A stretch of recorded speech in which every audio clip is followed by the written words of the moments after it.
All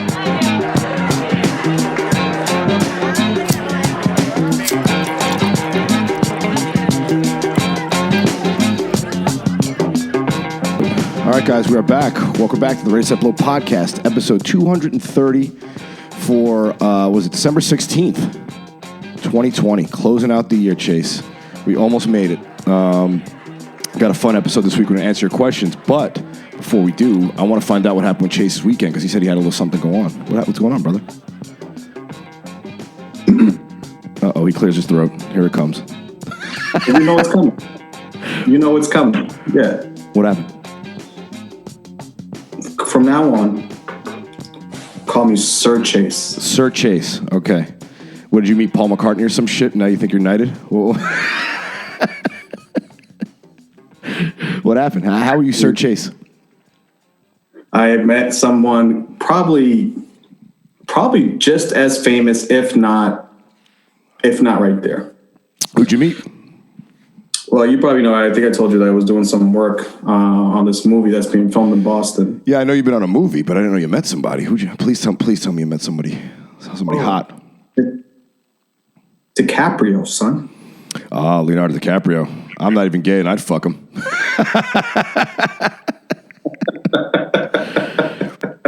Old Jack from Titanic, the most overrated movie of all fucking time. First of all, we're not going to get into your fucking. You're fucking shitting on one of the best movies ever made. So let's just. You're a big Titanic fan, Chase? I didn't know that. Leonardo DiCaprio is the first man I cried to, son. I would have thought that'd be your father. No. That was because of other circumstances. That was just the beating he put on you. That was other circumstances. This was like a joyful type of cry. All right, nice. It was cool, man. So basically, this movie that Netflix is doing here in Boston. Nice. And first of all, man, Netflix, whoever's at Netflix, whoever's the president at Netflix, or whoever's like the head of the safety health crisis team, or however these companies form these groups, you probably would know more than I would. The way they operated this production was unbelievably fantastic. From like a COVID safety perspective? Yeah. Okay. Yeah. It was minute by minute, like you was not in the dark, man. There was COVID tests like every 3 days. So you got yourself a free COVID test. Nice. You know, Coco had to get some free COVID tests, son. Dude, they go for $120 a pop out here. The rapid tests. I got to take one tomorrow before I fly home, just because I'm going to try and fly home to Thursday or Friday, but we'll see. Because there's a fucking snowstorm coming through too, unfortunately. But so you're on the movie set. Obviously, you probably can't name the project or what it was for. But who else did you meet? You meet anybody else good? Did you like bump into McCraft Services? What was the circumstance here? So I want to give you the cast of the movie. I can definitely tell you the cast because that's public information. Yeah, it's probably on IMDb already. Yeah, I mean, I did sign a contract for like other shit, but anyways, the public information is this. So the cast consists of Leonardo DiCaprio, nice, A-lister. Meryl Streep, A-lister, yeah. Jonah Hill. Is Jonah Hill fat or skinny in this one? He's kind of like he's medium. Okay, he's in between. All right, healthy Jonah Hill, good. We like it. Ron Perlman. All right. Jennifer Lawrence. How's she looking? I love red velvet cupcakes going forward from now on. Like she's ridiculously hot, you know. And she's got and for me, I was watching her while we were filming. She's got a little spunk to her. She's got a little sass to her. I feel like she also is aging gracefully. You know what I'm saying? Like she's not getting too much work done. She's letting it happen. You know, classy. Yeah, that's my view. Yeah, man. So it was dope. I'm like, I see like Leonardo DiCaprio just walking onto like the set. I'm just like, holy shit. I'm like 8 feet away from like Leonardo DiCaprio.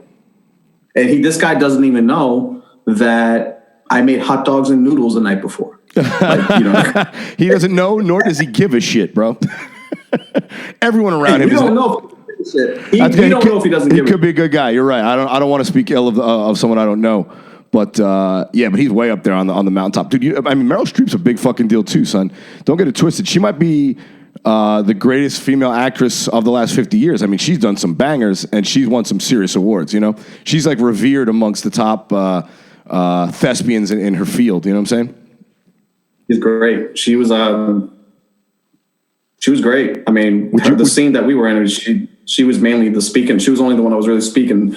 But everybody in the cast was actually played a part. But I'm like, what am I? I'm like, I had an epiphany at some, like, I'm like, what the fuck am I doing here? like, you know what I mean? Working, man. That's fucking work, son. I mean, that's the thing too. You gotta keep that in the back of your mind. Just, I mean, yeah, they're celebrities and they're world famous, but they're doing a job. You're doing a job. You know what I'm saying?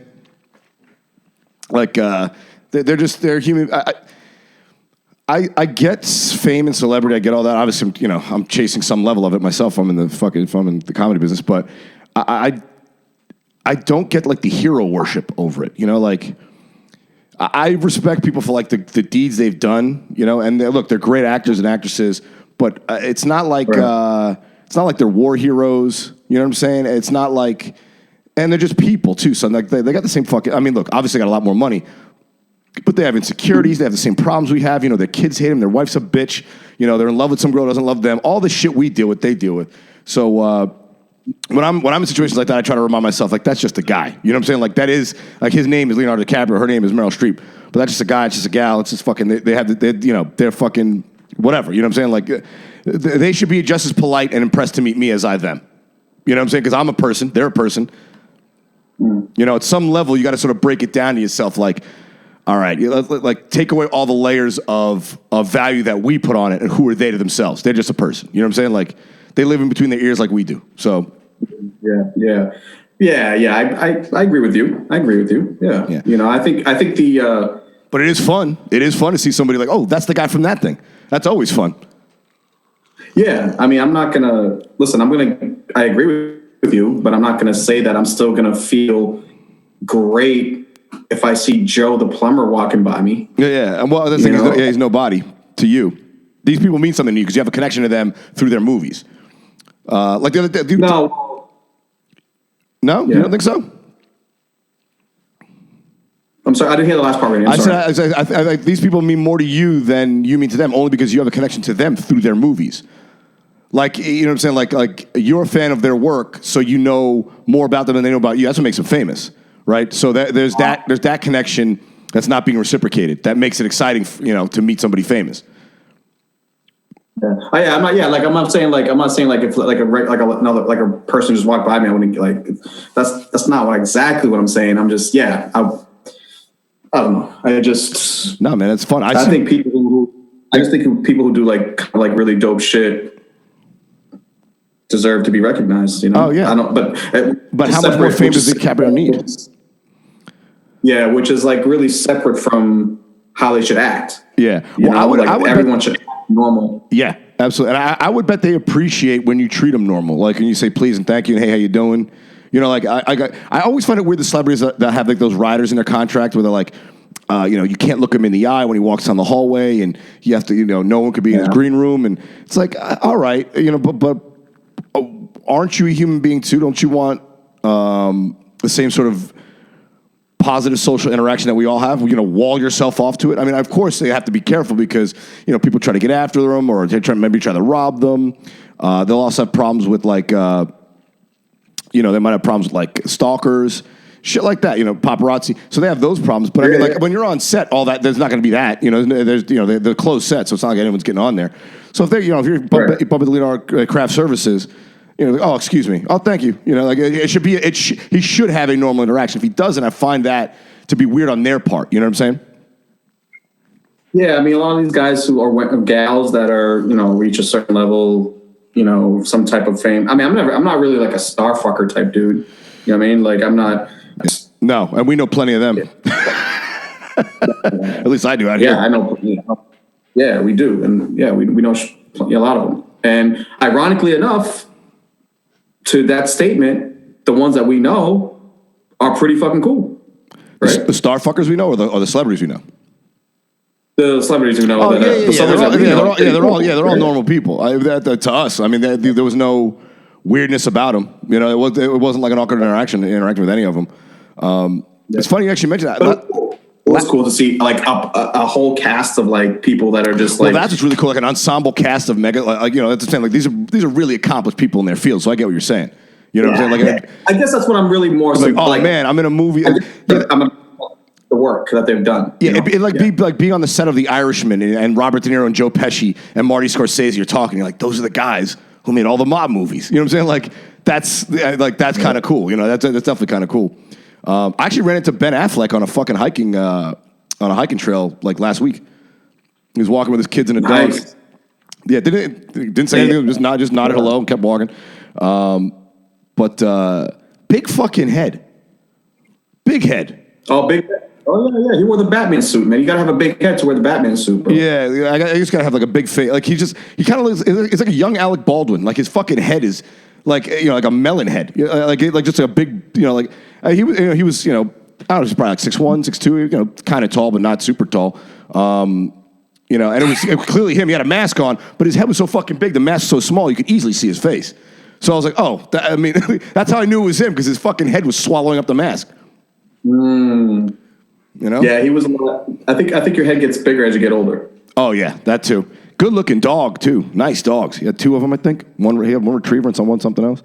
I didn't even notice. I mean, I saw his kids running off with the dogs. Yeah, I would say he's probably like a prime example of like what we just talked about with like celebrities who are pretty normal. Yeah. To people. Like he's not like. Him and Matt Damon. I feel like Boston people who came from Boston and are in like the entertainment business, they're pretty much like they're pretty cool. For the most part, I'm sure I can name a couple assholes. Well, I'm not going to do it. We all, yeah, by and large, but you know how it is. Anywho, Chase. It was cool, and then it was cool. It was nice. I was really like, holy shit, what am I doing here? And seeing some really cool people. And Ron Perlman was fucking hilarious. Jonah Hill is hilarious. Oh, nice. Yeah, he's fucking hilarious. Jonah Hill is hilarious. And then 10-hour shoot. I was freezing my ass off. Went the fuck home. Yeah, so. Sounds like it. A lot of waiting around on those shoots, so you got to stay warm. But we're going to warm it up in here, Chase. We got some questions for this week from our Ask Us Anything posts on Instagram. Dude, I feel like sending that post out by asking with like a video of my stupid fucking face helped us get more and deeper questions because we got some good ones this week. We're gonna be chock full of answers for these people. But I got a few too. I don't like mines because a little too gritty. No, they're too honest. Don't hide from the questions, Chase. We'll do those next time. We'll save them for the next Ask Us Anything episode. We got a bunch to go through today. I don't know. I sent you the list. Like Ben Carson, and you're like the financial fiduciary committee for Congress right now. Ben Carson, were you gonna fall asleep in the middle of the podcast? Old sleepy Ben. What's that guy? The guy that doctor dude? Like Dr. Carson. That guy. Ben Carson. Well, Ben Carson's the doctor, and then Herman Cain was the pizza guy. Herman Cain died of COVID. Ben Carson's still alive, still a doctor, or still in politics as far as I know. But hopefully his days are waning. But you want to get into the questions? He's actually, yeah, let's do it. All right. Do you want to read the first one? Or you want me to tee off here? No, you tee off, bro. All right, cool. This is your podcast. Give me a break. All right, we'll start with one that we've kind of addressed before, so maybe we address it quickly. But it says, do you think PC culture is ruining mainstream comedy and the Democratic Party? So I guess that's coming from maybe a centrist or a more conservative follower of mine. I don't know, Chase. What do you think about political correctness in comedy? I mean, obviously, this is a long burning topic, and protecting speech has been a thing in the news. But I'm curious your take because I mean, as a black guy, like how far is too far with political correctness? Like in the black community, like do you guys think it's fucking ridiculous? Some of the things that the sort of liberal elite are pushing on mainstream society. I never thought of it in that way, the way you just phrased it, which is cool because now it gets me to think a little bit because I guess in the black community, we well, let me answer. It's a two-part answer to that question, right? For me, I would say yes. It's been getting a little bit out of whack, but I don't really pay attention to it because I feel like if I think it's gotten too much like attention where where it magnifies. Yeah, dude, if we actually just when it first started, we should have just like not really paid attention to it and like and I think it would have went away. But as far as like being black and being in the black community, and I guess how we feel about it, I mean, nah, man, we don't. I mean, from my friends and the people who are black, we still talk the same. We haven't changed. Yeah. and that's one thing one point I do agree with you on is that we give it too much air. Like talking, like even this conversation about is PC culture gone too far is giving PC culture too much fuel for that fire. Like if we just ignored it, if everyone said, who gives a shit, no one would, people wouldn't have gotten so sensitive to political correctness. You know what I'm saying? And I do agree with what you're saying about the black community. Look, I'm obviously not black, but I have plenty of black friends, you included. You're half black. I'm half black, basically. But I don't see black community thinking about political correctness. It never dawns on them to be politically correct. Now, some of the younger kids are, like some of the kids like under 25 that I know, like younger comedians or whatever. They are more into the woke culture. But all my black friends over 30, they couldn't give they don't. It doesn't cross their mind. They have sort of day-to-day problems and they speak from the heart. They don't worry about how they're going to be viewed for using a certain word or phrase or asking a question that might be inappropriate to ask. That's the big thing. That's one I don't like really about this political. You have no idea how happy I am that you said that. Not because of the context of what you're saying, but because I'm not the only black friend that you have. Thank you, Chase. that same feeling. I know. Because I thought I was. That you were the only black guy who felt that way. Yeah, I mean, they don't think about it. I mean, like I said, it doesn't cross their mind. Like I said, the younger black friends of mine, and people I know tend to be more into it and more activist about it. Obviously, I think all this comes back to being intent, being rude, being courteous. Like you can't, saying something that hurts somebody is fucking foolish. But to make a mistake or not know the new term yet, you know what I'm saying? Like some people don't know that it's not okay to call transsexual people trannies anymore. But if you can't get mad at their first offense. Like, if you didn't know, then you can only be corrected. If you knew and chose to do otherwise, then there should be consequence. Then you should be punished. You know what I'm saying? Like, you got to let somebody off with a warning the first time, I feel like. Because how the fuck, you know what I'm saying? Like my grandfather, in my grandfather's lifetime, he passed away last year, but in his lifetime, the terms that were appropriate to use for a black man changed 5 fucking times. And every time he was always a progressive guy in that way. He was never racist. And our best friend was a black kid named Percy. But not knowing the new terms, it's like they didn't crucify him. Now culture changes so fast, and the terms of the appropriate terms to use when you're addressing people or different things like that or different situations are changing so fast that you get crucified for something that wasn't a crime yesterday, but will be a crime tomorrow. You know what I'm saying? Like you can't call them that in the future, so we're going to punish you now. It's like, well, how? You know what I'm saying? I just learned of this. You know what I'm saying? So you got to give people a little bit of room to grow on that. I feel like you got to have some empathy. Like I said, and as long as you're being honest and you're doing it with the appropriate amount of good faith. Yeah. The only thing is with comedians, sometimes it's like, I think we're one of like the very last people who are use we're the freedom of speech as a shield. Yeah. And we're also doing jumping jacks on the edge. I mean, like that's the thing about comedy. I feel like if it's going to be good, in my opinion, the kind of comedy I like, you want to be right up on the edge of what's going on, what you're feeling, how to express that. That's why you have to be crafty with language, and the closer you get to the edge, the more the more pop you can get out of a joke. So like it puts comedians are of course going to get more trouble for this kind of shit because we say more ridiculous shit because we get out closer and closer and closer to that edge, and the goal is not to fall over. And now if you fall over, you want to climb back up. But nowadays, I feel like they're making it harder for you to climb back up and say, "Oh fuck, man, hey, my mistake. I didn't know I could say. I didn't know that was the wrong term, or I didn't know some piece of information about the joke that I got wrong. So maybe the premise was wrong, or it could be simply like, you know this. You're working on a new bit, and you haven't gotten the wording right yet. You have the idea, but the way the joke is supposed to be structured and land hasn't been fully formed, so it's not done yet. And if it's clunky, if something sounds clunky, it sounds like like a mistake. So if you say something with confidence, sometimes people let you steamroll with it. So that's the thing. You got to, when you're working on an act or a bit or a piece like that for a comedy routine, you got to, you got to hone it before it sounds right. Sometimes, and little things matter. I mean, this pauses matter. Words you leave out matter. Little shit. So it gets tricky, but I think it's gone a little bit too far. But I think we're pulling back in the right direction now. I think people are starting to push back against some of this PC bullshit. So I'm happy to see that. Yeah. I mean, I've never. Yeah, like to answer your question, I'll answer it again. I mean, to the person's question, I've never paid attention to it. I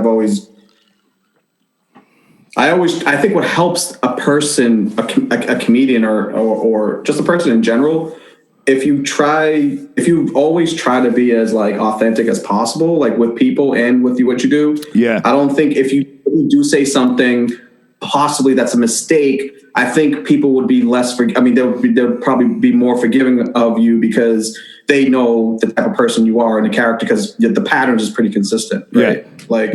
What I don't like though, I think it helps you credibility. Yeah, it definitely helps with credibility. But I also believe you shouldn't apologize when you're not wrong.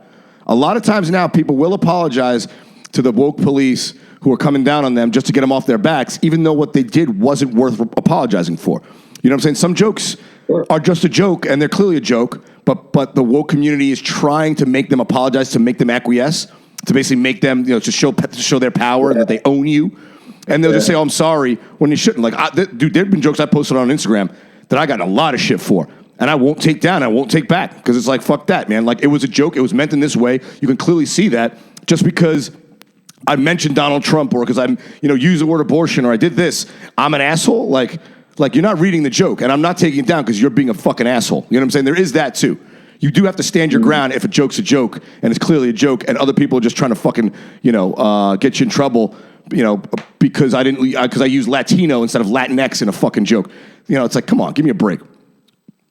I think you'd be the first person I feel like that should have first dibs on how you want to like say anything about a Latin joke. Since you're Latin. Well, dude, that's one thing that really chaps my ass about the PC culture now. They're trying to change the word Latino to Latinx because because Latino is in the Spanish language. You end in O when it's masculine, when a word is in its masculine form, and you end in A in A if it's in its feminine form. So when they talk about a Latin male, they call it's a Latino. A Latin female is called a Latina, right? But when they talk about a group of Latin people, it's Latinos. And they think that is somehow reinforcing the patriarchy. Or something? Yeah, the male patriarchy is forcing itself upon the Latin community by using Latinos instead of Latinx. That's what they're using now, Latinx. So there's no gender associated with the word. There's two things about that. I just don't know who these days are. That's what I'm saying. Who the fuck are the people changing the entire Spanish language? I guarantee you it's a bunch of wealthy, well-educated, Ivy League women, mostly probably, that are like saying, "Oh, you can't, it's too gender favorable to men, so you have to change that." It's like, you can't. Where do you get off as a white lady changing an entire another culture's language? How colonial is that? You can't tell another society how to live. It's fucking ludicrous. You could disagree with it. You could be unhappy about it, but you can't go and change. You can't just force them to change it. It's straight up colonialism. So it's sort of hypocritical.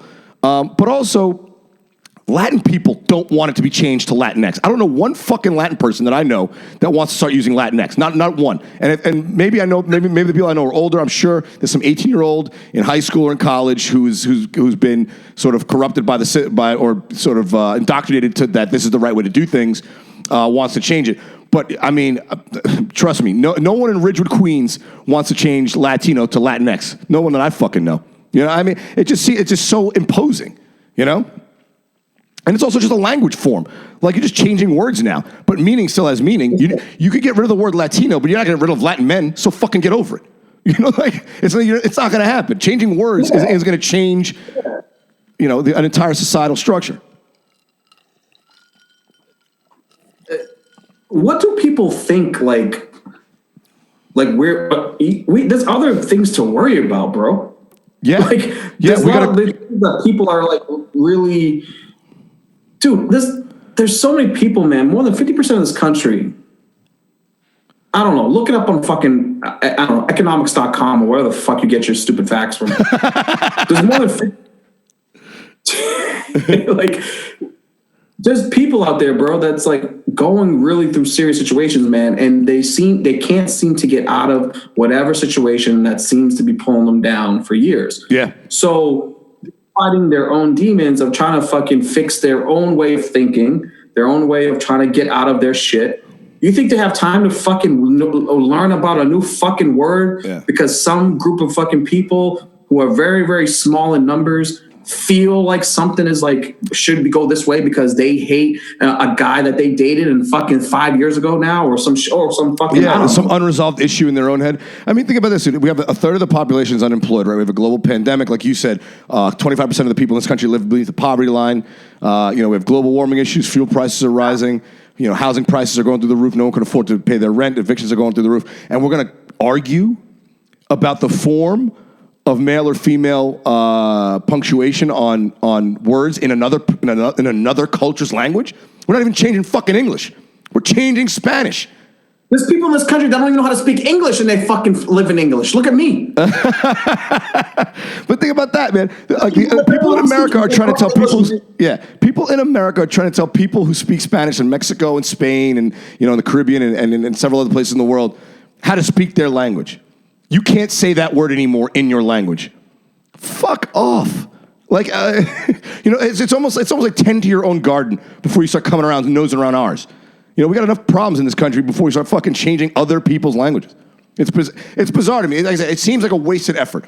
That energy and that enthusiasm can be put in more constructive places elsewhere, concrete places. And like I said, if you're worried about real woke issues, if you're worried about black people in society and immigration, then spend money and effort on changing those laws about housing for African Americans and inner city people. Change the immigration laws. Start lobbying for that. Don't start policing people on the internet as to what word they should use, you know, to describe themselves as Latino or Latina. It's fucking ridiculous. It seems like just a lot of wasted effort that could be better placed elsewhere. Because I believe those people that want those changes do have good intentions. I just think they have bad strategy and bad direction. You know what I'm saying? It's hard for me to justify or to understand the advantage of using that word versus using the other word. I don't see any other additional advantages you can get. Yeah. Like, if you're going to change something, don't you change when you change something about yourself or anything that's around you or a policy or a rule, isn't it supposed to like make it so it's more productive? Whatever that outcome is supposed to be. Exactly. Where's the benefit? I don't see the benefit. I don't see the benefit. Yeah. Like, you know, but thanks for the question. Hopefully I answered appreciate it. that.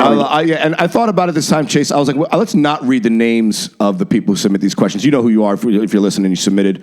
I don't want, some of these questions get a little weird and I don't want to out you. So, you know, we don't like to name names in this podcast too much. All right, next one. If you see my mom's, figure out over it. A question from your mom. Here you go. This is a fun one. This is a big shift in directions. What's the worst thing your dog or pet has witnessed you doing?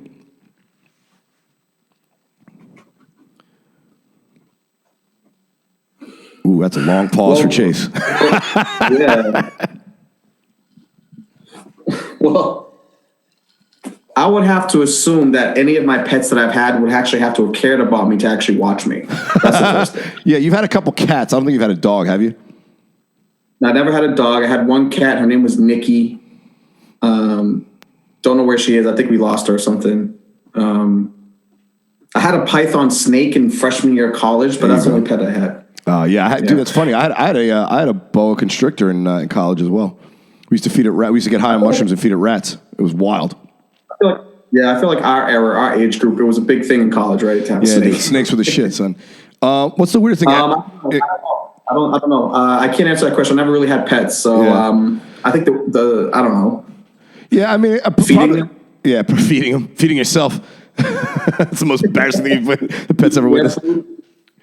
Yeah, the dog witnessed you eating his food. For me, I mean, it's got to be some sexual stuff. I was probably having sex with a girl in a weird way, or I mean, I've definitely accidentally got. I like. Listen, when I had a dog, I live with a dog now. It's not my dog; it's my roommate's dog. But when I had my own dog, I was living in Boston. You know, I'd be pleasuring myself. I would want to pleasure myself, and I'd kick the dog out of the room because I don't want the dog in the room masturbating. You know, I don't want him looking at me and shit, judging me. Or, God forbid he eats whatever comes out of me. That's not. That's not what I want. So I kick him out for that. So probably beating off. I'm sure a couple times the dog caught me beating off. A couple times, I mean, like they just jump up in bed when I'm having sex. You got to push them out. But that's I feel like that's normal. Dogs seem weird sex stuff. Now if you get your dog involved in sex stuff, you're fucked up. Yo, let me ask you a question. What's up? I've definitely hooked up with like mad chicks who've had pets in their room or in the vicinity. Yeah. Let me ask you a question. Do you like when the girl lets the pet in the room while you having sex with her? No. I prefer them to go. I prefer them to be out of there because you don't know what they're gonna do, son. Like you said, if you're in the middle of doing something weird and the dog jumps up, it's gonna kill the vibe. And then worse yet, if she has a cat, yo, man, you live with a cat. A cat is honestly just on the verge of fucking you up at any minute. Cats literally will rock your world. Like, you don't know where you stand with a cat ever. So if you're fucking around with a girl and you're in an apartment and a cat walks in, bro, I've gotten word a cat was scratching my balls, dude. Actually, matter of fact, one time I was going down on a girl and the cat was under. She had a cat and it was under her bed and I didn't know that. And the cat swiped out and scratched my leg and I fucking jumped up and freaked out.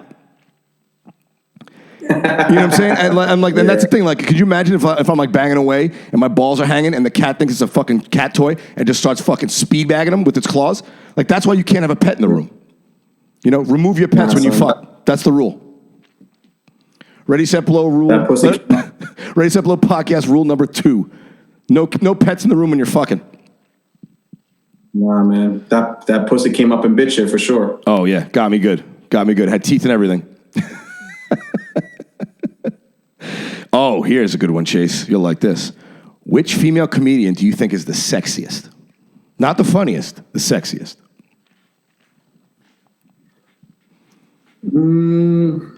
Right now, because it always changes.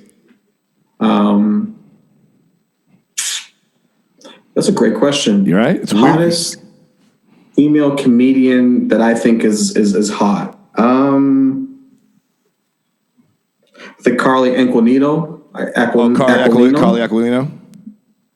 I think she's hot. I think she's good. She's a good-looking girl. She's definitely a good-looking girl. Mm-hmm.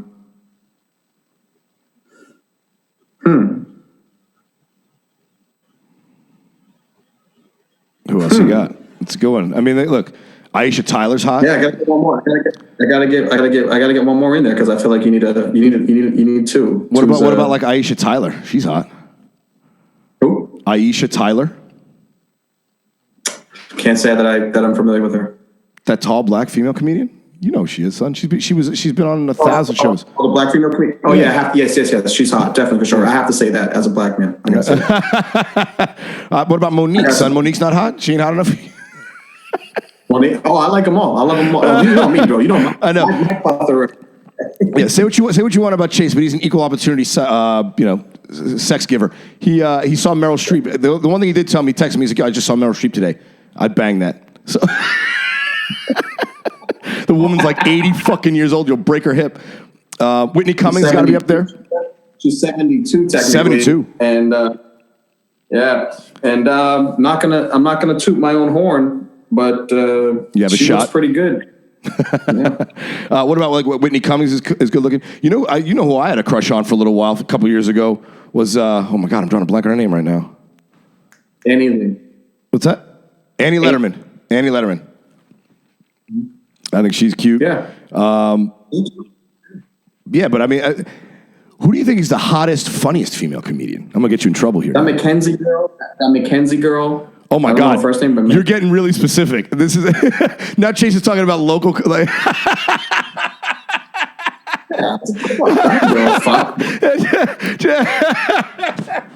Look at my fucking credits. Now, You think I give a now fuck? Chase is talking about local female comedians he might actually have a chance at. I like it. Oh, yeah, I know my position, bro.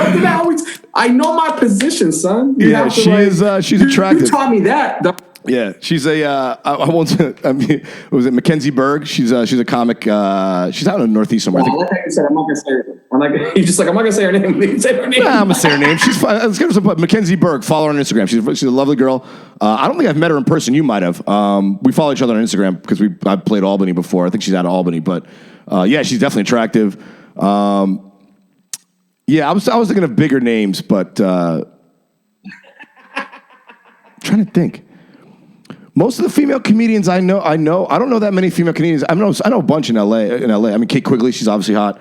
But I'm trying to think of Boston, and I feel like Boston was like there were attractive girls in Boston, but not so much in comedy because the girls in comedy were more like less like my type. Like they were more into crystals and earth and hippie and fun, which is cool.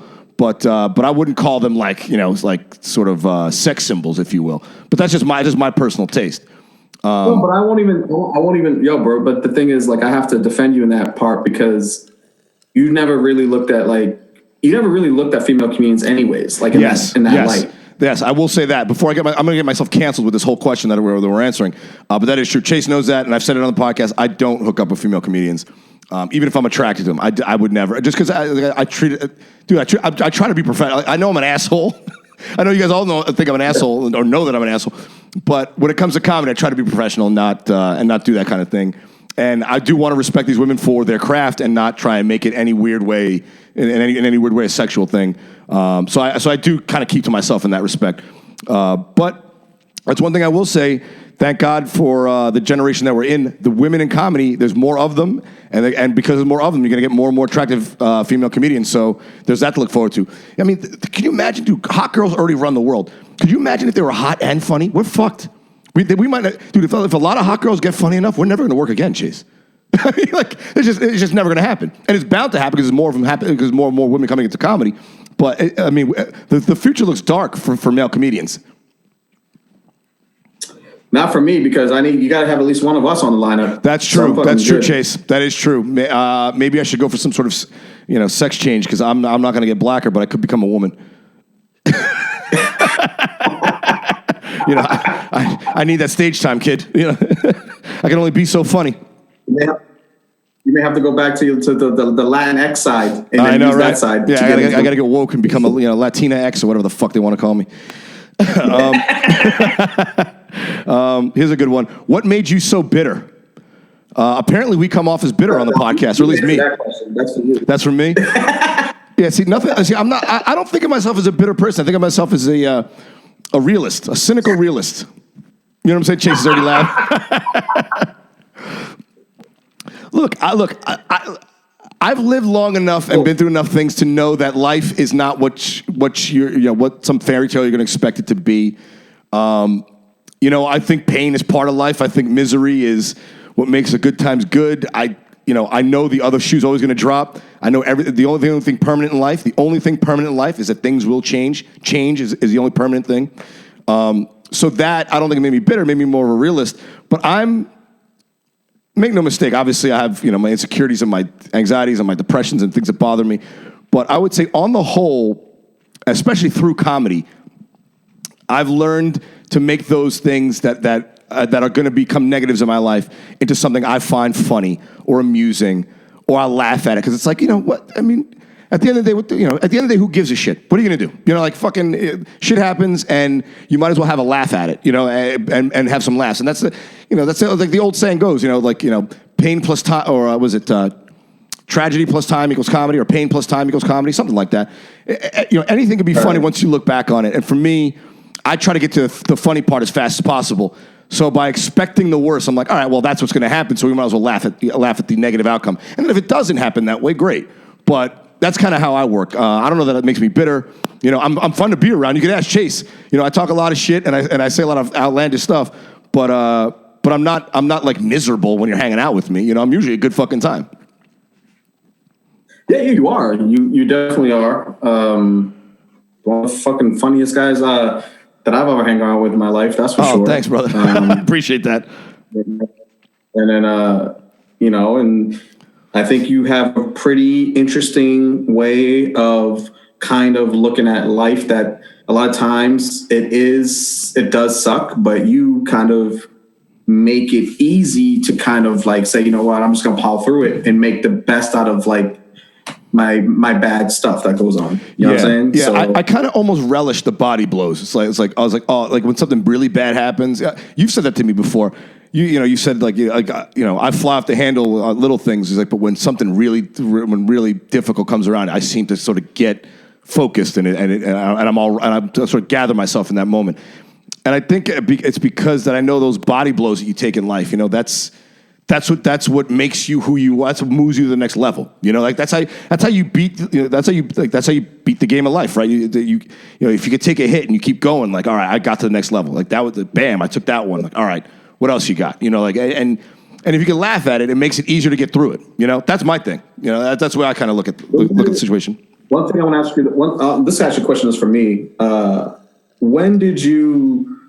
I don't think I've ever asked you this question. I guess when did you started to realize like that's what you were doing? Like, did you always have that as like a teenager, or did you have that like when you got to college, or did you get that mainly in like that stressful like work environment that you had to like have a thick skin to? Yeah, it was a slow process really, because the way I am and the way my mind thinks is pretty much the same as when I was a teenager in terms of my first reactions, right? I mean, you sort of have your instinctual reactions, and then you have your higher mind to get beyond that.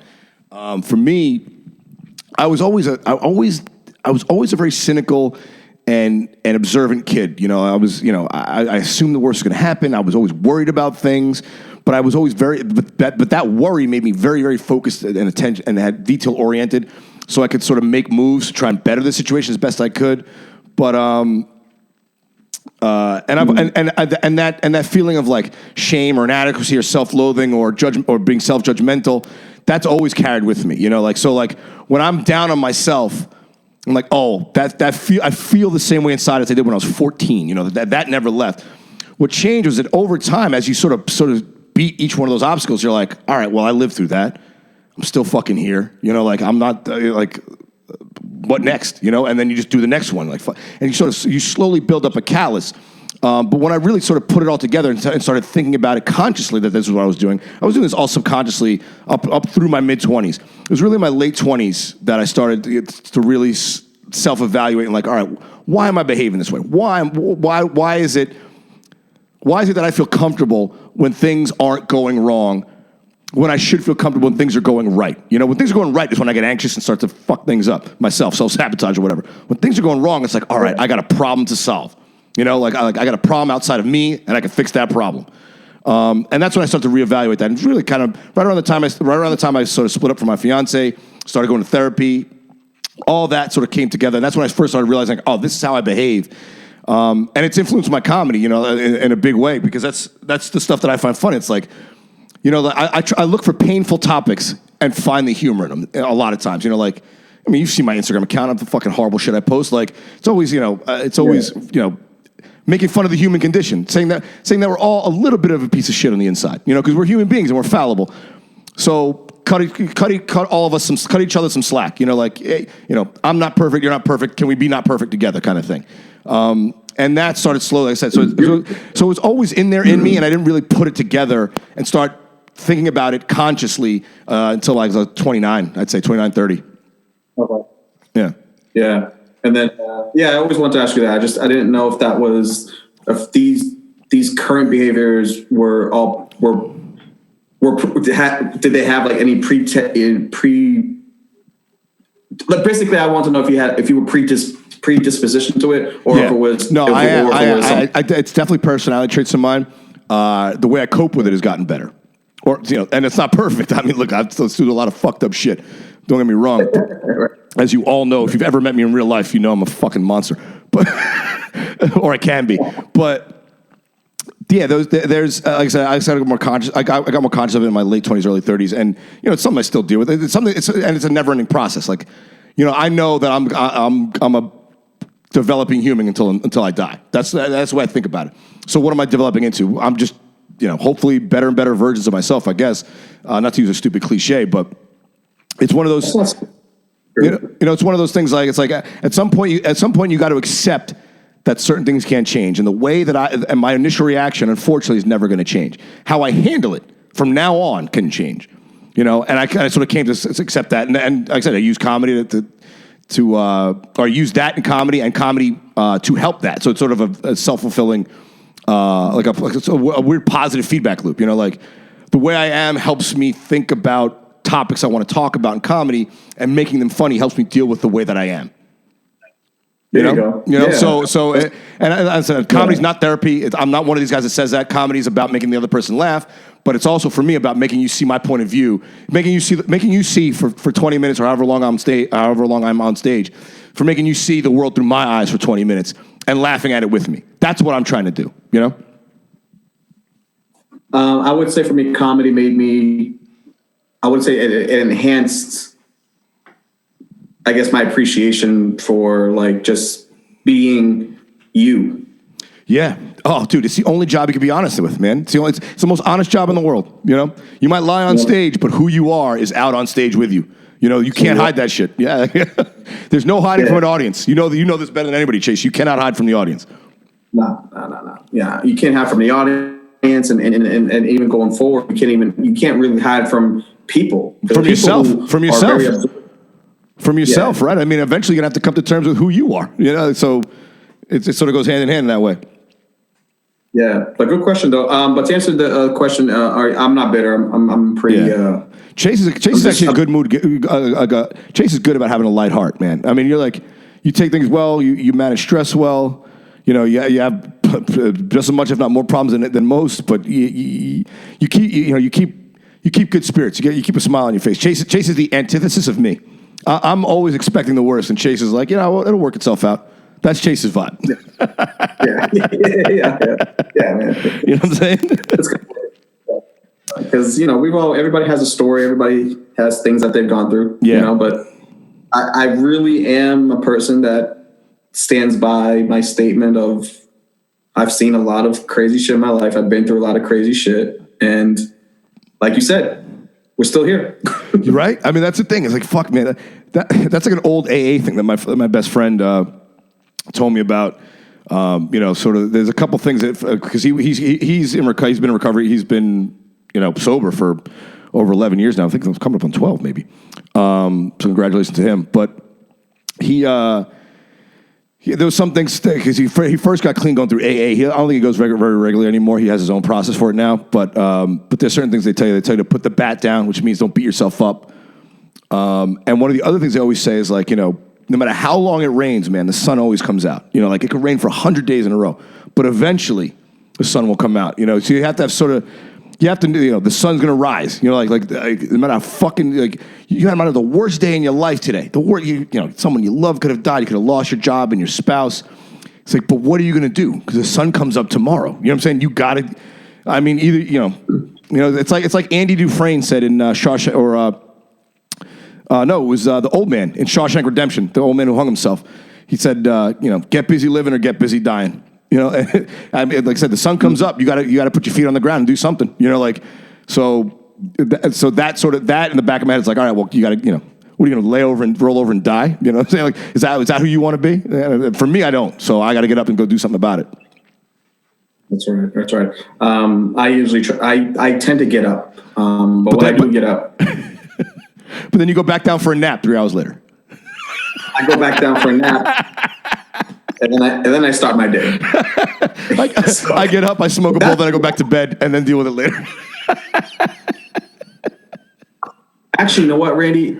This is the reason why I can't really articulate in full sentences, because the real reason, not because I don't know words, is because I sleep a lot, so I don't really have a lot to talk about. You don't have a lot of waking hours in the day? You're like a fucking lion. You sleep 20 hours a day? Oh, yeah. Trust me, I lie in bed all the time, brother. Oh, my God. Oh, here's a great one, Chase. and I'll let you start with this one because I got some views on this. How do you cut off a fuckboy that you're loyal to when the sex is better than you've ever had?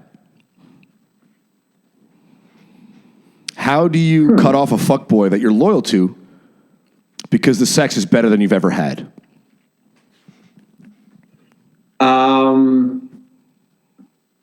You have to ask yourself first, before you get to the answer, you got to ask yourself what type of person you want in your life.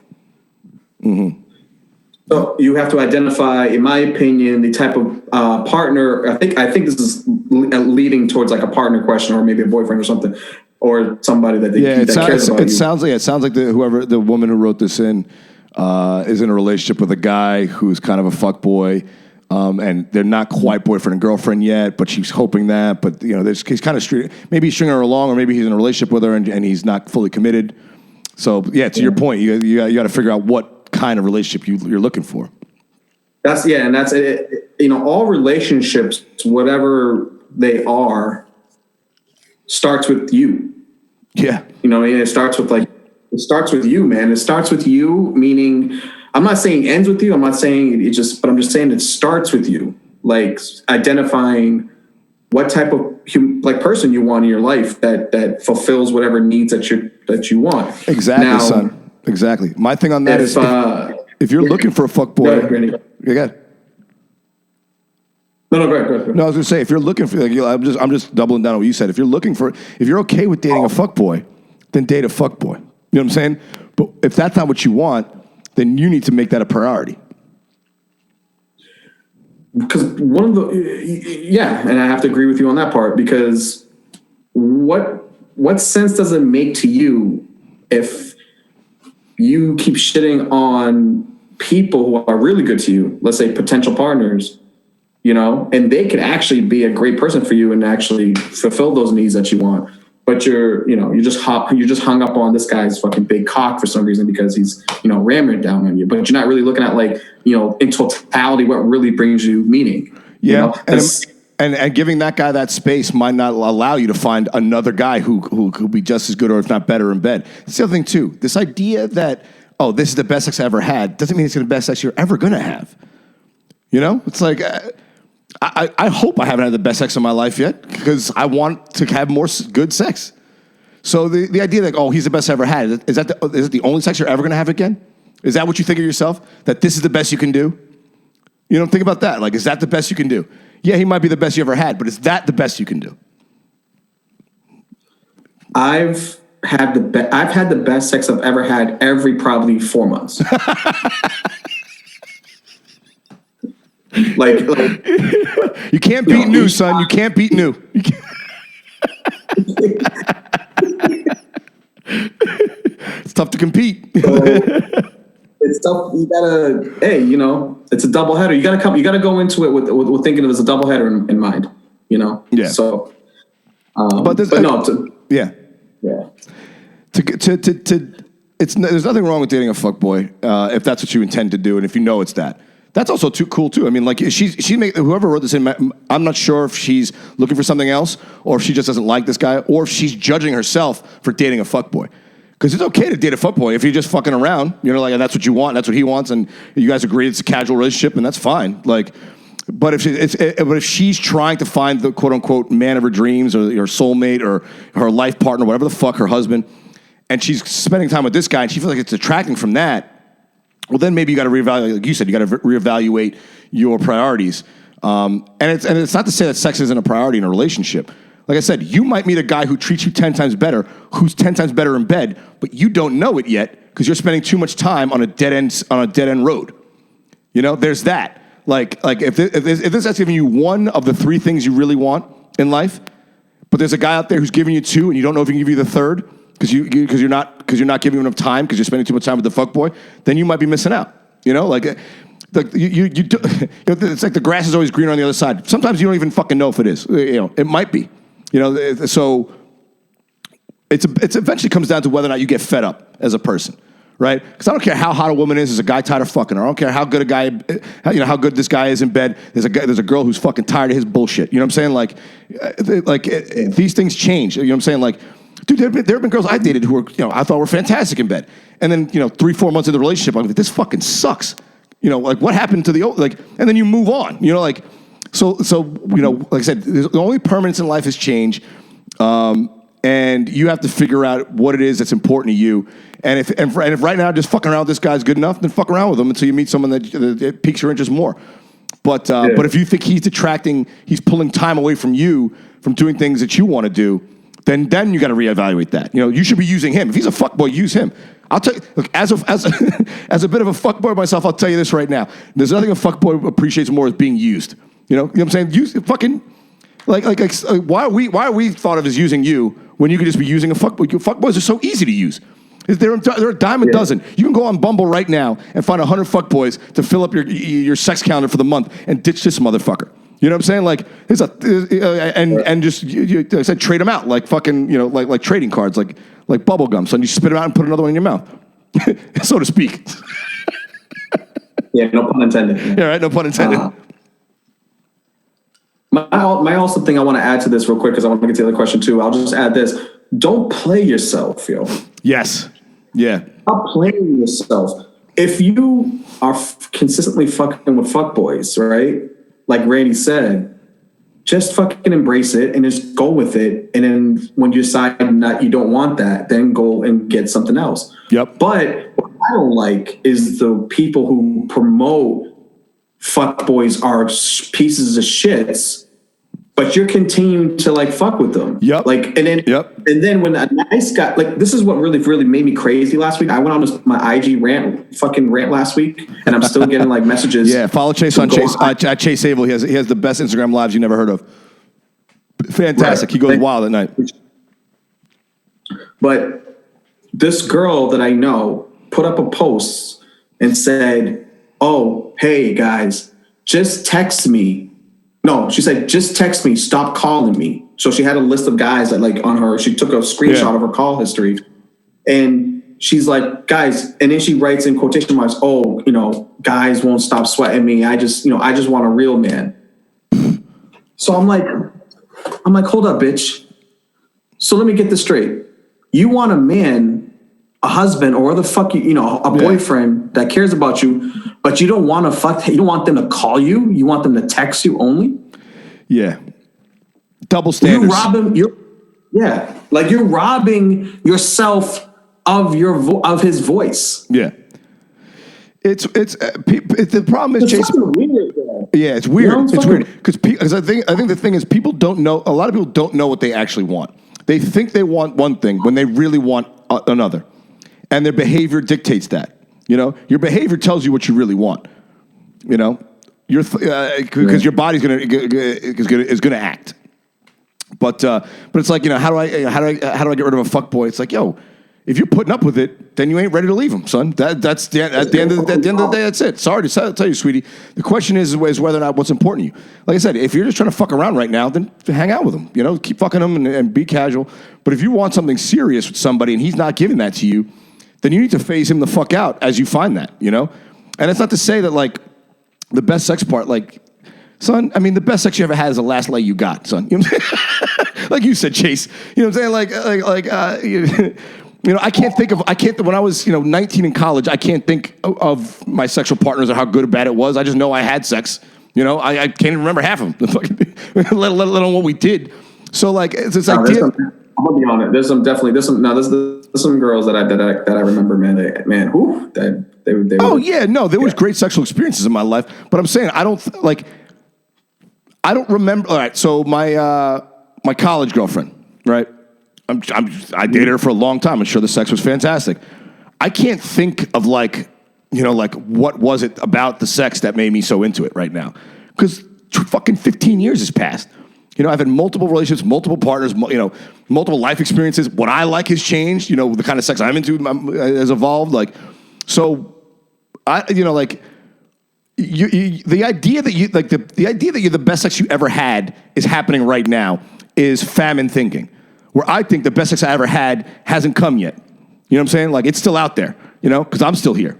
I'm still evolving, figuring out what I want, the kind of woman I want to be with. The kind of intimate situations I want to put myself in. So that's that idea of like loss, like, oh, I'm going to lose the best sex I ever had. That's fucking famine thinking. You're thinking short. Like I said, you might meet a guy with a bigger dick, a bigger wallet, a bigger heart tomorrow, but you're wasting your time with this fucking guy. You know, like, so you really don't know what you don't know in this circumstance. Bro, that's why I always swipe left on Tinder when chicks on the first line say, hey, I'm looking for a relationship. On Tinder? Yeah. Are you fucking exactly. crazy? There's the hypocrisy right there. Yeah.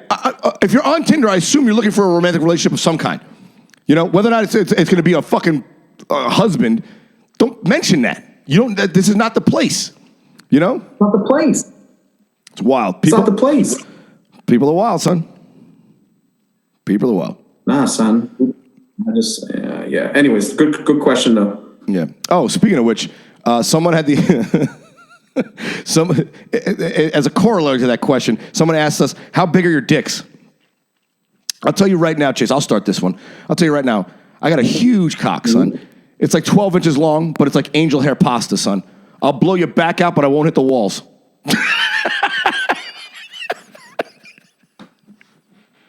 The fact that I figured that you waited so long to say the fucking joke makes you so happy. I'm going to let you have that. Go ahead. Thank you, Chase. Thank you. Thank you. Come on. Yeah, angel hair pasta dick, that's funny. That's funny. That's funny. I like it. I'm keeping it. It's going in the act. It's going in the act. Your eyes lit up, man. You was ready for that. It's a silly question. It's like, how much do you weigh, lady? I mean, what the fuck? It's fucking rude. You'll find out when we fuck. This is what I. No, I'm going to answer the question. All right, answer the question. Don't rob me of my fate. I mean, you are black. You should shine in this moment. This is what I'll say. Right.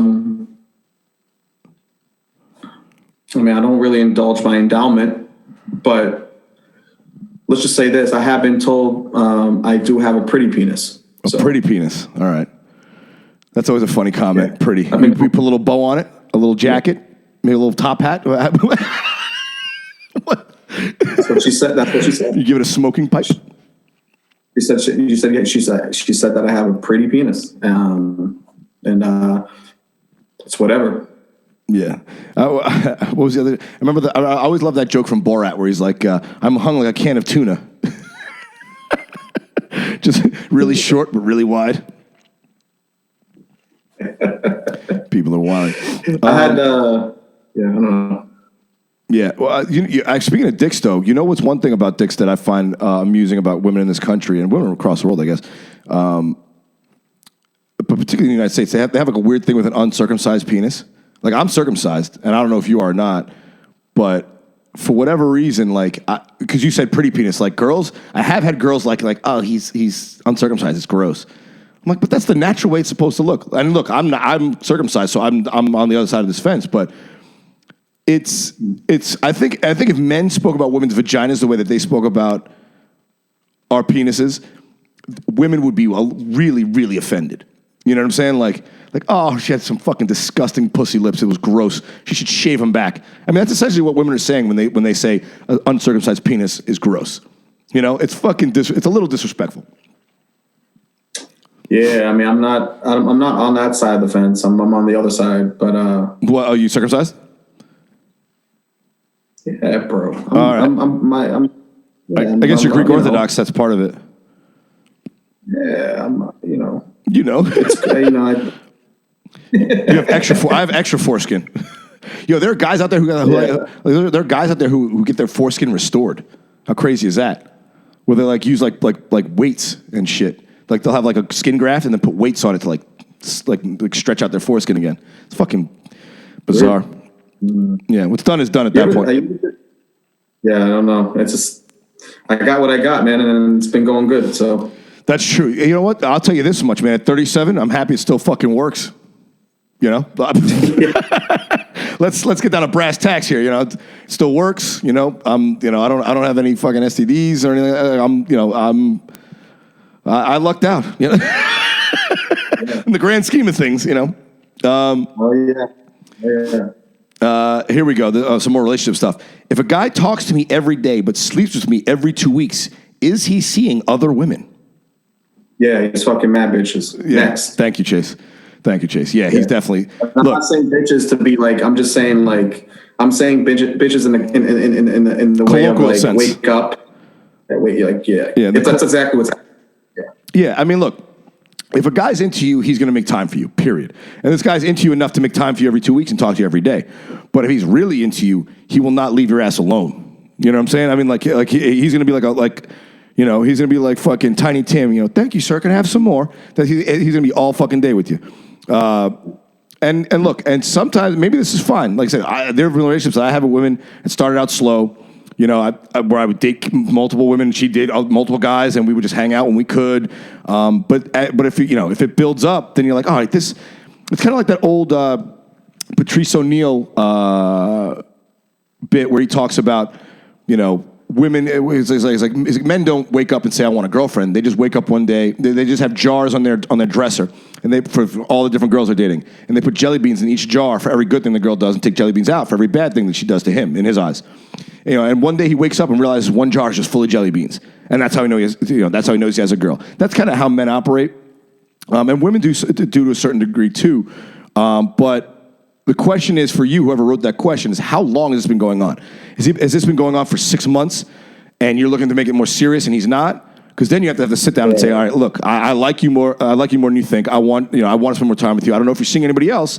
You have to ask him. I don't know if you see anybody else, but I would like to spend more time with you. I would like to make it exclusive. You have to be, in this day and age, you have to do that shit. You have to be like, hey, it's just me and you, right? Am I crazy? You have to have this sit down. It's like an old mob sit down, and negotiate the rules of the relationship. That's only fair. So this guy's definitely hooking up with other girls, but the question is he worth your time to sit down and have that conversation? Right, and if he's not worth your time, then that's your answer. Yeah, it's easy. We move on. Yeah. If he's not, again, this goes back to I think one of the initial questions we had before. You got to ask yourself exactly what you want. Yes. Yeah. It's all about what you're looking for in the world, man. I mean, like, unfortunately, we're all selfish in that way, and people pretend not to be. But if you accept the fact that you are, life gets easier. Trust me. You just have to admit, like, this is what I'm selfish about, and I don't have. These are my boundaries. Like on these things, I don't budge. On everything else, we can negotiate. But if there's certain things, really annoys me. What's that? This is what really annoys me about questions. Not questions like these, but the attention to these fucking examples that for some reason I feel like has never been like. I've just never been like fixed. Like for me, dating is really easy. Like I've never made dating or choosing a partner ever complicated in my life ever, for the most part. I've always said, okay, I know when I like a girl. So if I like a girl, I'm just going to spend more time with her. Yeah. If I don't like her in that capacity, I know that I'm only going to spend time with her when she allows me to spend time with her. Yeah. So all these. Dude, it goes back to all these dating shows like back in the 70s and 80s and all this shit about dating. I just don't understand why people just like, hey, like if the person, you can tell if a person likes you because they're going to fucking, like you said, they're always going to want to be with you. Yeah, they're not doing that and they don't want to be with you. Then fucking move on. Like, yeah. I think that what makes it difficult is people have a hard time accepting that rejection, and obviously you and I, we're older, we've been in comedy, which is just full of rejection. And we've had our own life struggles that you sort of ate. We've learned to eat a loss. You know what I'm saying? Like sometimes an L you just take to the face and that shit hurts. But for a lot of people, they avoid that feeling, and because I feel like they think that deflection is a bitch, man. Yeah, it is. Reflection's a bitch, and I feel like if they avoid that hard reality, it won't force them to look at themselves and say, all right, what do I want? But also like. That's okay. You know what I'm saying? Like shit doesn't work out, man. And you can allow yourself to be sad, but know that you're not going to be sad forever. And know that there's enough left in life for you to find joy. There's enough men, there's enough women, there's enough, success in work, there's enough money on the planet, there's enough laughter and fucking love and caring. Like these are things that are infinite if you could just make them, if you just focus on making them yourself, and Yeah, it's just people are scared of fucking taking a loss. But in my book, man, that's one of the things I learned in finance, man. It's the hardest thing to learn in finance to lose is cut a loss early. You can't take a loss fast enough in finance. And if you see behavior like this that you're unhappy about, maybe you have to cut the loss, and it's early and it might hurt, but it's going to help you out in the long run. Because otherwise, you're going to end up like that, like our previous question with that woman with the fuckboy. It's like, I've been with him forever, and he's great sex, and blah blah blah, but it's not going anywhere. Well, now you're at a stage where you're texting with a guy you're into him, and he's seeing you every couple of weeks, and he might string you along for 6 months, causing you to miss out opportunities with other men who could more fulfill your needs. It's one of those things. It's one of those things. You have to have that sit down conversation. You have to maybe be blunt with the guy. Say, hey, listen, sit down and call him up. I don't know if the fucking COVID safe bullshit. Call him up. Be like, hey, man, I really like you. I want to spend more time with you. I know we've been, texting every day, but I don't get to see you enough. I want to see you some more. And you can say, I don't want it to be exclusive yet, if that's the case. Or if you do want it to be exclusive, you can say, hey, I prefer it be exclusive, but say this is what you're looking for, and put it on him. Put the ball in his like, all right, here's how I feel. What are you going to do about that? And that's actually a power move, son. Being openly vulnerable is a power move. This is what I want. This is what I care about. I said it first. Now what are you going to do about it? Because this guy might be scared by that. He might be intimidated by that. It's very intimidating to tell people what you want, how you feel, what you care about up front, and put it on their doorstep, because most people don't. So being vulnerable isn't necessarily, like I said, coming from a place of weakness. You can do it with strength. And in that case, you got to be vulnerable and say, this is what I want. And if he doesn't deliver, like, all right, fine. That hurts my feelings. I'm really sorry about it. I'm going to miss you. But unfortunately, for what I want in my life, this doesn't work. So I wish you the best of luck. And if you, and it's like, and you could be friendly, like, hey, listen, it might not be the right time for you, but if you ever free up again, give me a shout, text me. Maybe I'll be single still. Who the fuck knows? Like that's the way the world works these days. So I just say this, man. I just say this to all women, and they understand where I'm coming from. I usually just tell them, hey, guys, I'm just user friendly.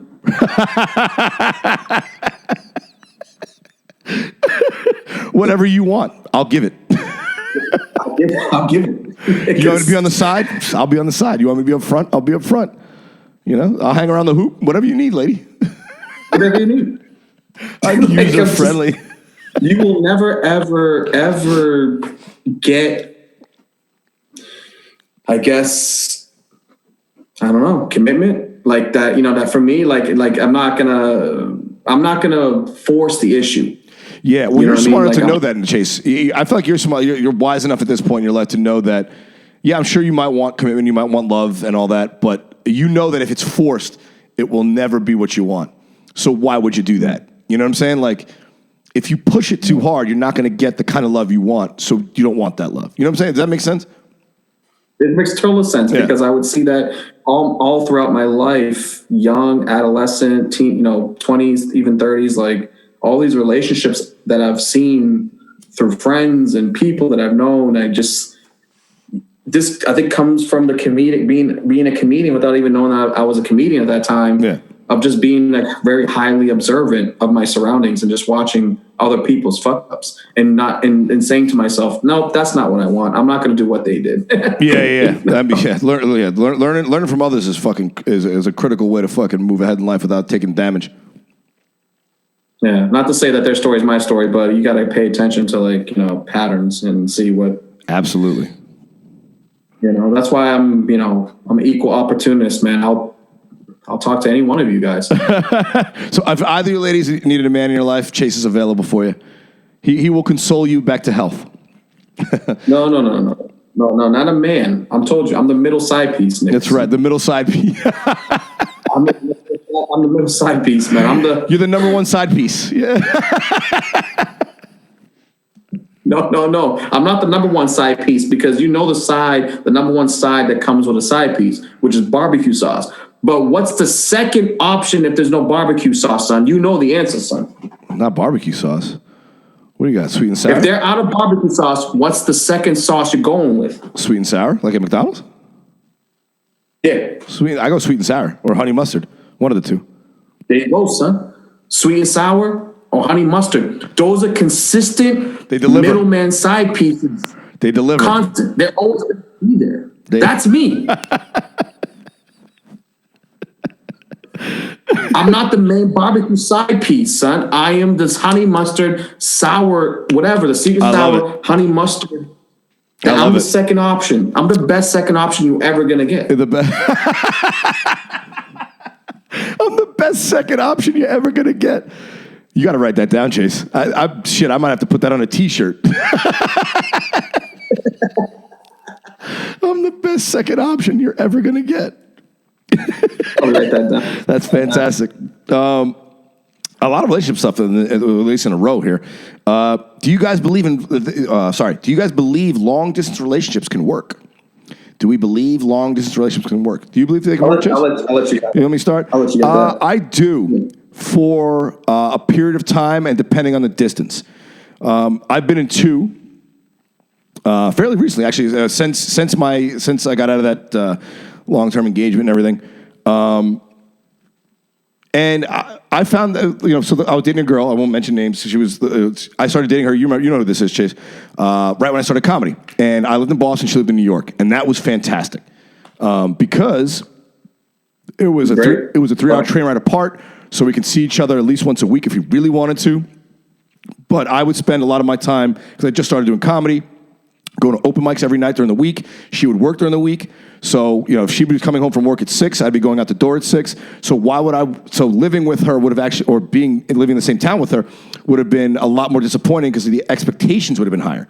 If we lived in the same town, she would have expected me to be around when she was free, and I would have expected her to be around when I was free, which is like a Tuesday at noon. And that would have set up a recipe for disaster, where we would have resented each other for not hanging out enough when each other were free. But because we lived 250 miles apart, we knew we have to plan ahead as to when we're going to see each other. So we so I'm going to come up on this Sunday to Tuesday, and we get excited about that, and then a week would go by, and she'd be like, all right, I'm going to come up on Friday night, and I'll spend the weekend with you, and I'll go to your shows and all that shit. So you can plan for it, and it can work. And it worked because I said we weren't so far away that it was impossible to see the person, so we could actually see each other, but it set expectations right. Now, that went on for a year, and it was fine, but then it went on too long. And, I think that's when the sort of resentment starts. So you can be long distance for a time, and you can be long distance for distance, but they have to be a short enough distance and a reasonable amount of time. If you live in New York and your girlfriend's in LA and it's going to be 2 years before you come back, it's fucking over. You know what I'm saying? Ask any guy in the Army who goes on an Army deployment. When he flies overseas and is on tour for 14 months, he's gonna get cheated on. You know what I'm saying? It's just fucked up. It's what happens. So you have to have enough contact where you still maintain that spark, but in some ways, having that distance can create space for you to appreciate each other, especially for two independent people like I am and like my then girlfriend were. But like I said, after a year's time, I was too focused on comedy. She wanted more. I couldn't give it, and this didn't work. And that's unfortunate, but that's one way I realized that. And then I've dated girls, here in LA, in Arizona, or they have to be close, but they can't be so far away it's impossible to get to them, and it can't go on for so long that you can't start moving the relationship forward. You know what I'm saying? So it is possible, but not forever. Not forever is my opinion. I don't know about you, Chase. My answer is no. No, just straight off the bat, no. I don't do long distance relationships. I don't. No, because I gotta be there to watch all the fuckboys that are trying to get at you. So the fuck, what I mean? That bullshit. I mean, they're all trying to get at him, son. I mean, women get the dick thrown their way every day, son. Doesn't matter if you're in town or not. Bro, you'll be in the room with her, and guys will be throwing dick at her. You know how it is. You know how it is, son. There's fucking dog eat dog out there. These motherfuckers don't care. And but let me. But no, I don't. No, I don't do the long distance relationship thing because in my, I guess, way of thinking it, I really think. You got to have time in order to get to know somebody. You know what I mean? You got to really spend time with them, really kind of go through those ups and downs and shit like that, so you can kind of get to that real place if that's exactly what you're trying. If that's exactly what you want.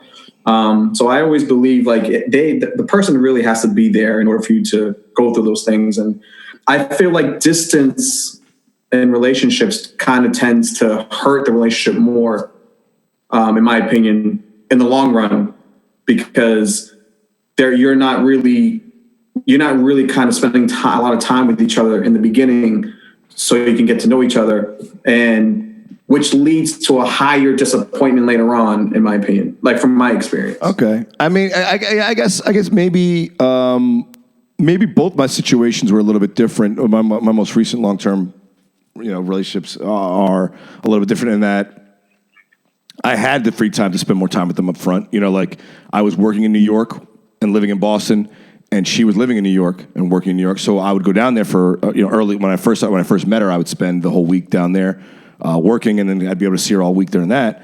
And then when I moved back to Boston full time after I quit that job, we maintained the relationship. So at least, or like you said, at least early on, I had that connection. And the same thing with the girls out here. I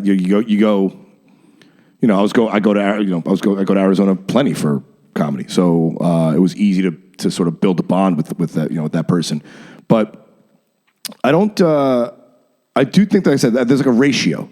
It's almost like it has to be less than 3 hours, less than 5 hours apart for less than a year.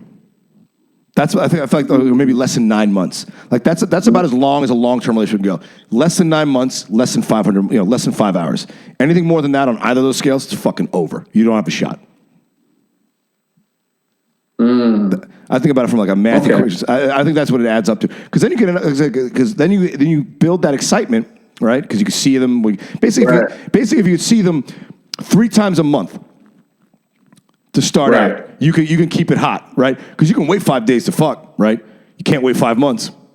You know what I'm saying, son? Can't wait. Hell no. You know what I'm saying? So you got to be, you got to manage that. I said, I think it's a length of time and amount of distance that you have to be. There's like outer boundaries that you have to be within, and they can work for a little while. But if you're talking about, my husband's, going to go work in China for a year, and I'm going to stay here in, in New York City. It's like, well, that fucking relationship is dead. Like, forget it. So, he's going to mac on some Chinese girl. You're going to meet some guy at the fucking, wherever you go, the goddamn tennis, your tennis lesson or whatever. What other KPI in relationships do you see? KPI. I don't know, man. I'll let you know when we get to the question. I don't really think about it until someone asks me. But that is a big factor. The fact that I was close enough to these women to go see them within 5 hours, and that I wasn't apart for them for longer than 6 months or whatever. It made it manageable. But if you go long distance, long term, fucking forget it. It's over. Sorry. Do you use any other KPI charts? No. Not a long distance relationships. Just that one for long distance. Here's I had a relationship, so I don't know what the fuck I'm talking about. You have a relationship. You have a long. Hey, we've had a year. We've been on a long-term relationship for a year, Chase. You and I are in a long-term relationship for a year. Zoom has helped us out. We have the weekly podcast. You see, I never go a week without seeing you, baby boy. You can't get rid of me now, man. Yeah, I know, son. I know, we're married, bro. It's interracial. I'll never not get a question if someone asks me how you're doing, and then will not include Randy. It will always include Randy. I ask the same question. I have to answer the same question. It's like I said, we're in a gay interracial marriage. Unfortunately, we're both asexual though. So it's we're both like celibate, gay, and married. Oh man, nice. Great ticket to run on. I know, right? The great ticket. How much porn do you watch? Honestly? Yeah, don't fucking lie. Every day. Every day. Yeah, that seems reasonable. I actually try to pull back. I go through sprints. Like I'll have they'll be like, I would say like during quarantine, that June, July phase was getting a little rough. And since then, since around September, October, I got it under control. Where I actually will only watch porn now maybe once a week, because I felt like, like I said, you get locked in the house and it's like, well, I can play with my dick again, and you know what? Yeah, you, all of a sudden you turn into a 14-year-old. You know, like just out of boredom. Not me, man. Out of boredom. So I cut down the porn watching. It's not healthy for the mind. It really does keep me. Listen, I won't speak for everybody. It keeps me in a headspace that I don't need to be in. You know, like just that skeevy headspace. You know, I don't need that. Not me, man. I already got enough evil thoughts. I don't need porn creeping in too. Yeah, not me. Porn for me is every day right before I go to bed with my warm milk. There you go. Hopefully we don't drink it. Hopefully that's not what you're drinking in the milk. But Yeah. But that's the other thing too. Porn. I mean, like there's so much porn out there now. Is it like hardcore porn you're going for? Or are you just like beating off to like hot Instagram models? Like what are we talking about here, Chase? No. Just Pornhub, dude. That's good for me. The basics. Yeah. The basics. I did swipe right on a 4'2" hot woman the other day. I'm waiting for that. Like a little person, like a dwarf. Yeah. Oh. Tinder. All right. Listen. Say what you want, man. Little people got fat asses, son. She might have a dumper. Oh, she had a fatty, son. Her fatty was stupid. Oh God. I don't even want to get. Well, hopefully you have the date and we could talk about it after the fact. But wow, wow. Does your car seat absorb a fart as good as you would like? You're an Uber driver, Chase. Do you? I assume you fart in your car. Oh yeah. Does it? So when you fart in your car, does the car seat like suck it up good so you don't have to, so your next passenger doesn't smell it, or is it just fucking gross? My fat just fucking sucks it up. Unfortunately, it doesn't get past the fucking. Your fat ass is the sieve. Yeah. I mean, I don't. It's. Yeah, I mean, I fart. Most of the time, I won't fart. I will not fart if someone's in the car. I think that's mad disrespectful. But I'll definitely fart if someone. I wouldn't fart if I was driving the car as the Uber driver, but I would fart as the passenger. Does that make me elitist? I don't know. No, it makes you inconsiderate, but it definitely doesn't make you elitist. Yeah, but I mean, look, I'm in the back seat. I open the window when I do it. You know, I don't want to keep the back seat. Yeah, I don't want to keep that evil in. That's fucking rude. It's bad for your health. I also my car seat. The car seat doesn't absorb my fart right. I mean, the car seats now are so sleek and they're not built for absorbing shit like that. Now, if you get into an old plane or better yet, an old bus, you could fart as hard as you want into those seats and they'll fucking suck it right up. You know, those old upholstered seats. Okay. They absorb a fart for real. Yeah, I don't know. I have a weird thing of like not farting in public. It's a weird thing. I don't know why. Yeah, I mean, I don't give a fuck. Hey, you gotta go. How much would someone have to pay you to have anal sex? I assume getting it, not giving it, because you wouldn't have to pay me to give it.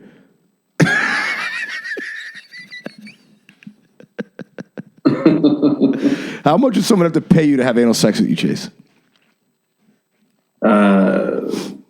Remember, times are tough, son. Times are tough. So what's the, think of the... Yeah, you see the pause. You see the pause, right? I have to...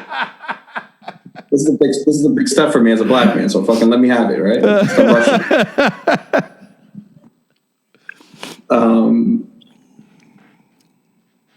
Okay.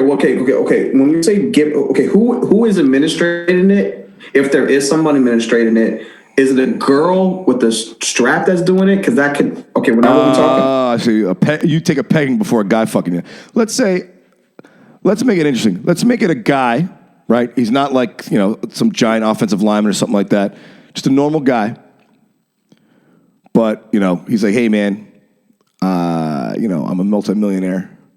And I think you're the hottest guy on the planet. And I want to fuck you in the ass. No one will know. Just you and he will know. How much to make that happen? And my response would be, if you don't get the fuck away from my face, but here's my number. I was gonna say, son. I was like, if you're gonna tell me you're not gonna do it, you're lying, son. I mean, if he said, I'll give you $40 million to fuck you in the ass, no one will know. No. I mean, the answer is no. I mean, and that's for real. I'm not letting Really? For $25 million, you wouldn't get fucked in the ass and no one would know. Yeah, man. I think you asked me something like this or another question like this before about a money question. There's just certain things I don't compromise, and that's one of it for money. I don't really compromise anything really for money. I know, but think about it this way, Chase. You can go to jail and get fucked in the ass for free against your will by an entire gang. So, you know. Well, if you put it in that perspective, I mean, there is a monetary compensation for this.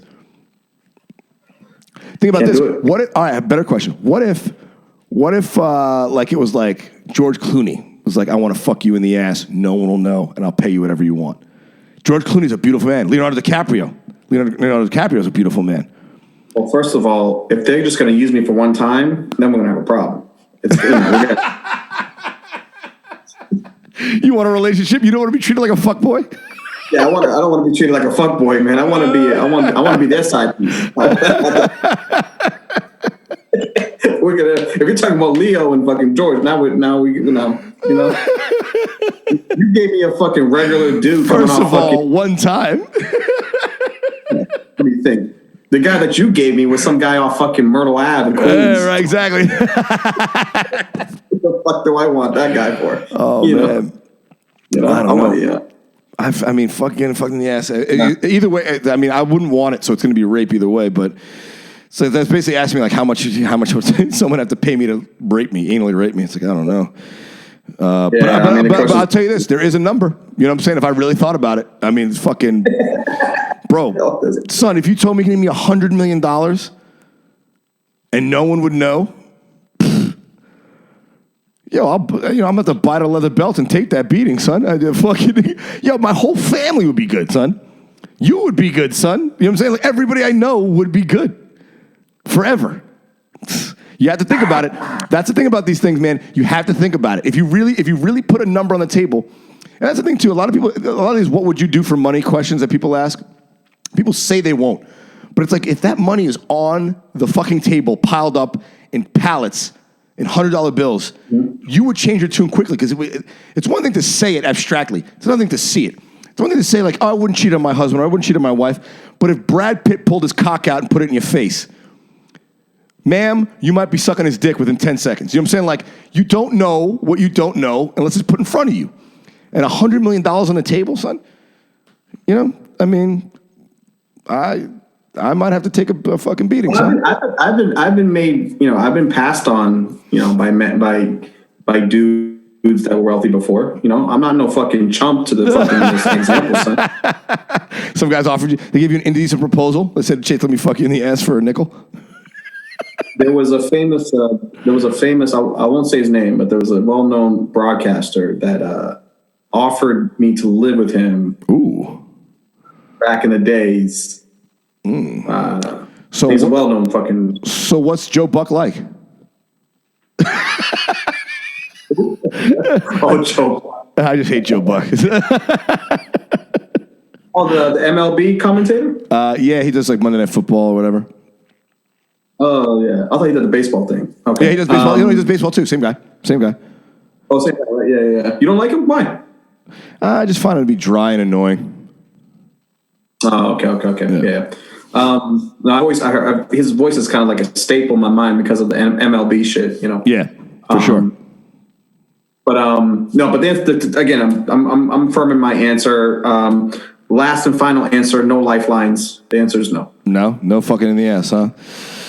All right, you're a pussy, but all right. I'll gladly support your efforts in doing that because you'll get the money and I'm gonna fucking you'll enjoy. Be good, yeah. So you let me get fucked in the ass and you'll take the money. Nice. What are friends for, you scumbag? It's like the guy with the fucking boat. You don't buy a boat. You fucking go. Exactly. Your friend has a boat. Yeah. You got to. You don't want to be the rich guy. You want to be the friend of the friend. You know, that makes sense. I'll be the best supporting friend you'll have during those times. Yeah. Let me cry on your shoulder. Listen to this. Half your dad's penis is in your ass. Half your penis is in your mom. Which way you thrust him, champ? How disgusting of a question is that? Wait, first of all, was that a riddle? What the fuck was that, dude? Half your dad's penis is in your ass. Half of your penis is in your mom's vagina. Which way are you thrusting? Are you going forward or backward? I'm grabbing a gun and putting it to my head and killing myself, son. There's no.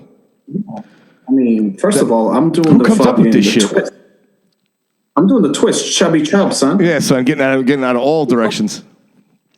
Yeah, I'm not good. Yeah, we ain't doing that, son. I mean, that's crazy. It's wild. Yeah, that's a wild question, but nah, I would say no and to everything about that question. Yeah, no. All right, final question. Here we go, Chase. We answered most of them. There's a couple we missed, but we can get to them the next time around. We're an hour and a half already. Okay. Listen to this. If you could punch any celebrity in the face, who would it be and why? If you could punch any celebrity in the face, who would it be and why? Wow. There's a few. I'll let you, can you answer yours, and I'm going to have to come back to that. Sure, I need sure. some time. I was thinking about it when I read the question initially, and I was like, there's a lot of actors and actresses and fucking, talking heads I don't like. A lot of people who are self-righteous. I was like, but you know what? I thought about it what would Jake or Logan Paul do? Because these guys are making money punching celebrities in the face now. Knocking out Nate Robinson, challenging Floyd Mayweather. I was like, you got to find the most popular guy to punch in the face to increase your fame, So I'd punch Donald Trump in the fucking face, son. Nobody. I feel like there's nobody on the planet right now that people in this country would rather see get punched in the face. At the same time, there's nobody on this planet in this country who people would not want to see get punched in the face like Donald Trump. And because people want to see him get punched and don't want to see him get punched, everybody's tuning in. So then all eyes are on me trying to smack the wig off that old fuck. You know what I'm saying? Choice. You know what I'm saying? Yeah. So it's really a fame game for. It's like, well, how can I get my fucking my face out there than most people? And look, I'm not a supporter of the guy, but I guess I understand why some people do, or would appear to. But like I said, you want to fight the biggest name in the business, and there's no bigger name on the planet right now than Donald Trump.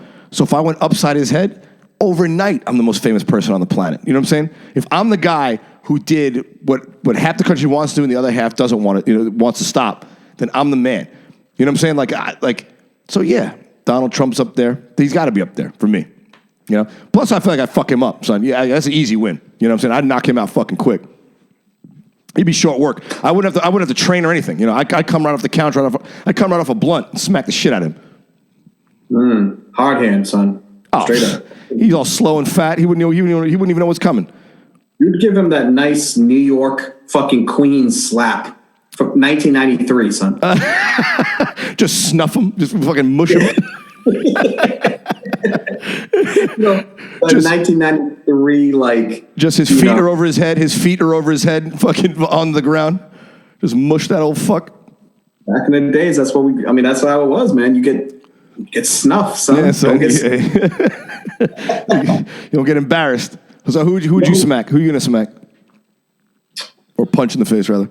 Man, I don't know if I hate anyone that much, because I usually equate violence with you dislike. Yeah.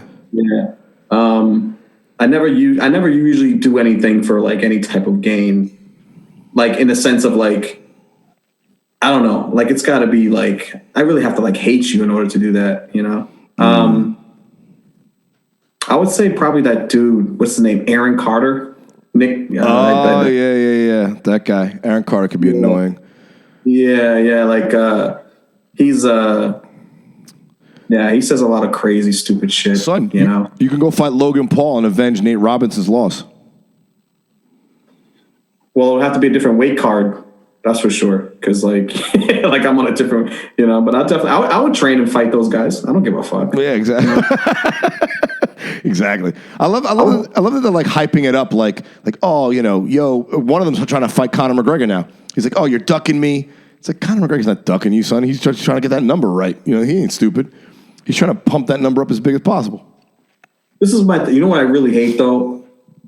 This is what I really don't like. It really bothers me. but they find a way to win economically. These people who find a way to who are talentless and make something out of nothing, and then they just become so rich at it. Yeah, it's like voodoo, son. It's like a magic trick. God bless them. I don't know what the fuck they're doing. Like, I still don't know what Jake and Logan Paul do to be YouTube stars. Like, I haven't watched their YouTube channel to know what the fuck they're doing, but they're millionaires, so God bless them. I mean, more power to them. It ain't my deal. I'm not trying to live my life like that, but good for them. All right. Last question, and this is a leading question.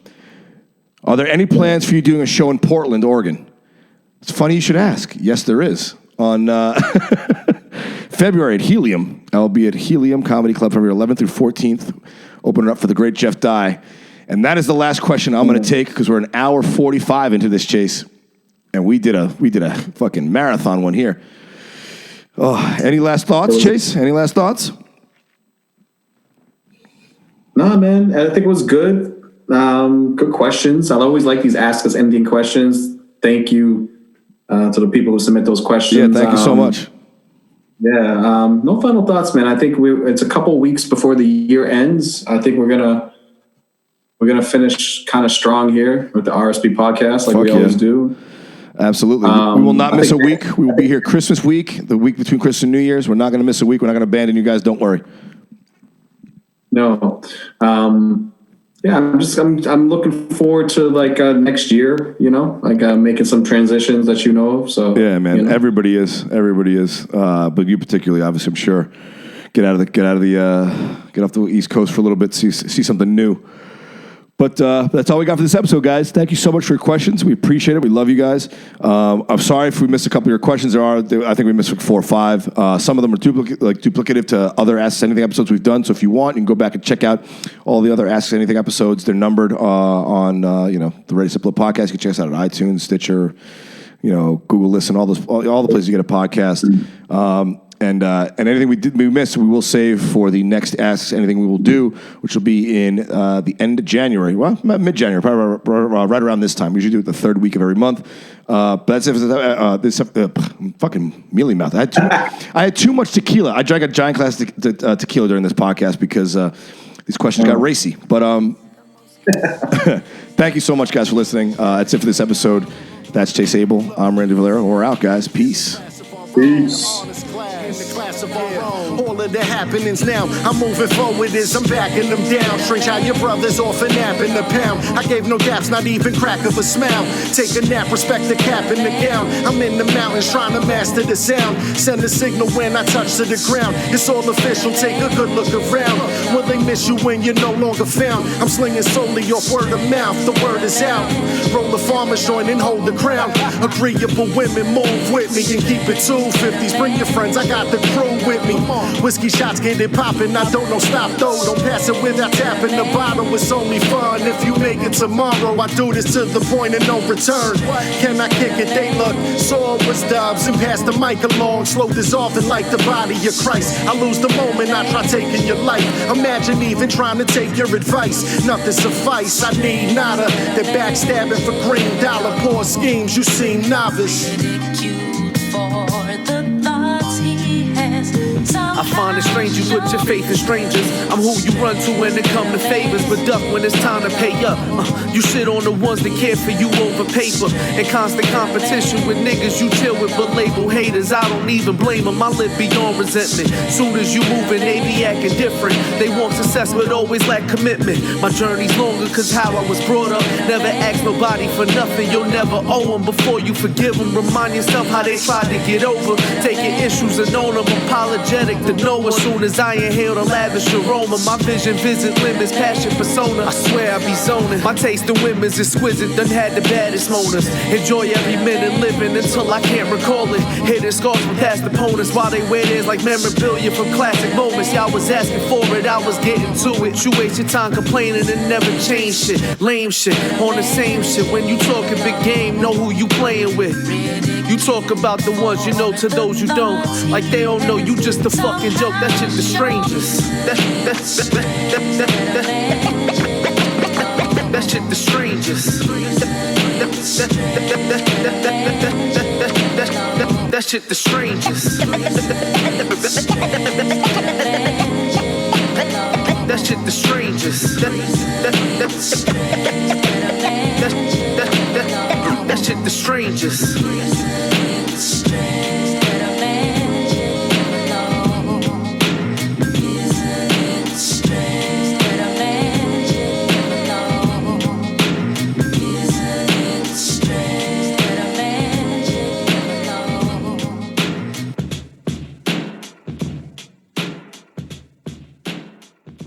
Raise a Bro podcast, you fucking bitch.